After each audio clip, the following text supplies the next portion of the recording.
Hello guys, यहाँ पे आपके इकोनॉमी से रिलेटेड एमसीक्यू क्वेश्चंस हैं। फर्स्ट क्वेश्चंस देखिए। योजना आयोग द्वारा भारत को 2020 तक विकसित राष्ट्र बनाने के उद्देश्य से तैयार किया गया दृष्टिपत्र क्या है? तो इसका राइट आंसर हो जाएगा इंडिया विजन 2020। नेक्स्ट क्वेश्चंस देखिए। भारतीय अर्थव्यवस्था के उदारीकरण का अग्रदूत किसको कहा जाता है? तो आपका आंसर हो जाएगा डॉक्टर मनमोहन सिंह को। नेक्स्ट क्वेश्चन देखिए। भारत में पहली पंचवर्षीय योजना कब शुरू की गई? तो आपकी 1 अप्रैल 1951 को भारत में पहली पंचवर्षीय योजना शुरू हुई थी। नेक्स्ट क्वेश्चन देखिए। बुल एवं बियर शब्द किससे संबंधित है? तो बुल एवं बियर शब्द आपका शेयर बाजार से रिलेटेड है। नेक्स्ट क्वेश्चन देखिए। अंत्योदय कार्यक्रम का क्या उद्देश्य था? तो आपका आंसर हो जाएगा यहाँ पे गरीबों में सबसे अधिक गरीबों की सहायता करना अंत्योदय कार्यक्रम का उद्देश्य था। नेक्स्ट क्वेश्चन देखिए। ग्रामीण क्षेत्रों में गरीबी के आकलन हेतु किस सूचकांक को आधार माना गया है? तो कृषि श्रमिकों के उपभोक्ता मूल्य सूचकांक यहाँ पे राइट आंसर हो जाएगा। नेक्स्ट क्वेश्चन देखिए। भारत निर्माण योजना का संबंध किससे है? तो आपका अवस्थापन विकास से भारत निर्माण योजना का संबंध है। नेक्स्ट क्वेश्चन देखिए। किस प्रदेश में सर्वाधिक अनुसूचित जनजातियां निवास करती हैं? तो आपका राइट आंसर हो जाएगा यहाँ पे मध्य प्रदेश। मध्य प्रदेश में सबसे अधिक अनुसूचित जनजातियां निवास करती हैं। नेक्स्ट क्वेश्चन देखिए। भारत सरकार के बजट के कुल घाटे में किस घाटे का सबसे अधिक योगदान है? तो आपका प्राथमिक घाटे का सबसे अधिक योगदान है। नेक्स्ट क्वेश्चन देखिए। प्रथम पंचवर्षीय योजना में किस क्षेत्र को सर्वाधिक प्राथमिकता दी गई? तो आपकी कृषि को प्रथम पंचवर्षीय योजना में सर्वाधिक प्राथमिकता दी गई। नेक्स्ट क्वेश्चन देखिए।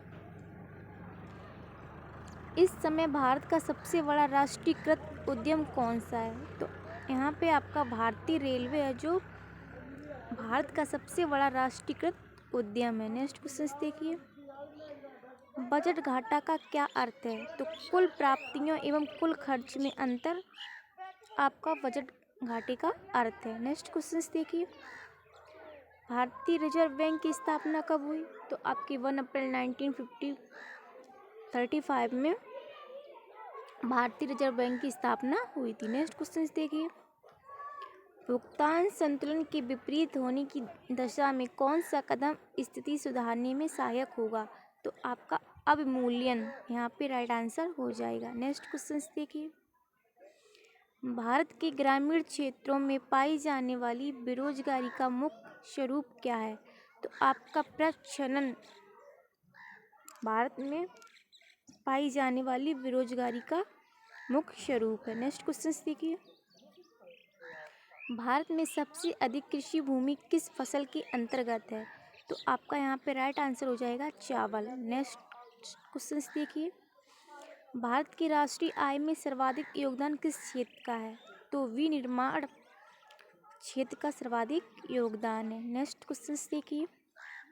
पंचवर्षीय योजना के इतिहास में भारत की सर्वाधिक असफल योजना किस योजना को माना जाता है?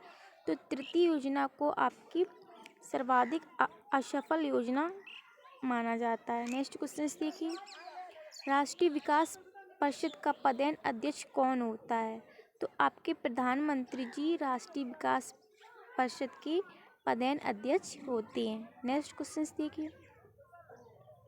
भारत में कर्मचारियों की महंगाई भत्ते निर्धारित करने का क्या आधार है? तो आपका आंसर हो जाएगा यहाँ पे उपभोक्ता मूल्य सूचकांक। नेक्स्ट क्वेश्चन देखिए। द्वितीय पंचवर्षीय योजना में किस क्षेत्र के विकास पर सर्वाधिक बल दिया गया था? तो आपकी द्वितीय पंचवर्षीय योजना में उद्योग पर सर्वाधिक बल दिया गया था। नेक्स्ट क्वेश्चन देखिए। किस अर्थव्यवस्था में मुद्रा के मूल्य और कीमत स्तर के बीच क्या संबंध होता है? तो आपका प्रतिलोम यहाँ पे राइट आंसर हो जाएगा। नेक्स्ट क्वेश्चन देखिए, अंडा उत्पादन में भारत विश्व में कौन सा स्थान है? तो आपका तीसरा स्थान अंडा उत्पादन में भारत का है। नेक्स्ट क्वेश्चन देखिए, 10वीं पंचवर्षीय योजना के अंतर्गत कितने प्रतिशत वार्षिक विकास दर का लक्ष्य निर्धारित किया गया था? तो आपका 8% का जो लक्ष्य था वो निर्धारित किया गया था। नेक्स्ट क्वेश्चन देखिए, भारत में प्रच्छन्न बेरोजगारी सामान्यतः दिखाई किस क्षेत्र में दिखाई पड़ती है? तो आपकी कृषि के क्षेत्र में प्रच्छन्न बेरोजगारी है वो समानता दिखाई पड़ती है। Thank you.